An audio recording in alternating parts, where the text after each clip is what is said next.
जल संसाधन मंत्री सुरेश सिंह रावत आज पुष्कर यात्रा पर रहे, जहां उन्होंने कहा कि राज्य सरकार भीषण गर्मी में संभावित पेयजल संकट से निपटने के लिए पूरी तैयार है।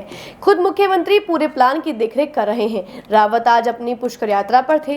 पेयजल संकट पर पत्रकारों के सवाल के जवाब में रावत ने कहा कि वे जल संसाधन मंत्री हैं और विभाग पूरे राज्य के एक एक खोट तक स्वच्छ पेयजल पहुँचाने के प्रति कृत संकल्पित है। रावत ने कहा कि बीसलपुर डैम में पर्याप्त जल है और पेयजल वितरण की जिम्मेदारी जलदाय विभाग की है। उन्होंने कहा, जलदाय विभाग के अधिकारियों को निर्देशित किया गया है कि समय पर पर्याप्त जल आपूर्ति सुनिश्चित करें। यदि अधिकारी या कर्मचारी अपने कर्तव्य के प्रति लापरवाही बरतेंगे तो कठोर कार्यवाही की जाएगी। देखिए, गर्मी आ रही नहीं है, गर्मी आ गई है और सरकार संकल्पित है कि सब लोगों को समय पे पानी मिले। जहाँ तक मैं जल संसाधन मंत्री हूँ, मंत्रालय की बात है, तो बीसलपुर डैम का संचालन मेरे पास है। बीसलपुर डैम भरा हुआ है, वहाँ किसी प्रकार के पानी की कोई कमी नहीं है।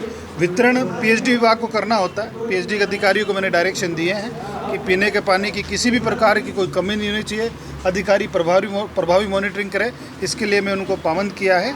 और समय समय पे जहाँ जहाँ कोई शिकायत आएगी तो हम त्वरित रूप से कार्रवाई करेंगे। इसके अलावा भी माननीय मुख्यमंत्री जी के निर्देश पे पीएचडी विभाग ने एक कॉल सेंटर की व्यवस्था की है, जहाँ पानी की जहाँ दिक्कत होती है लोग वहाँ कॉल कर सकते हैं। इसके अलावा भी मैं 24 घंटे उपलब्ध हूँ, हमारे अधिकारी उपलब्ध हैं।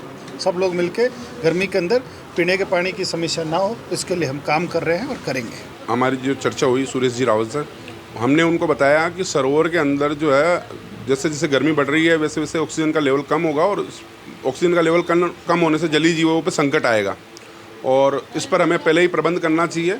तो माननीय मंत्री जी ने तुरंत संज्ञान लेते हुए इस विषय पर पालिका के आयुक्त जनार्दन जी को फ़ोन लगाया और फ़ोन करके उन्हें जलीय जीवों की रक्षा करने के लिए और ये सारे जो ऑक्सीजन प्लांट सरोवर में लगे हुए हैं चालू करने के लिए और इनके अलावा भी जो जलीय जीवों की रक्षा करने के समुचित प्रबंध करने के तत्काल निर्देश दिए और तुरंत कार्रवाई करने के लिए कहा।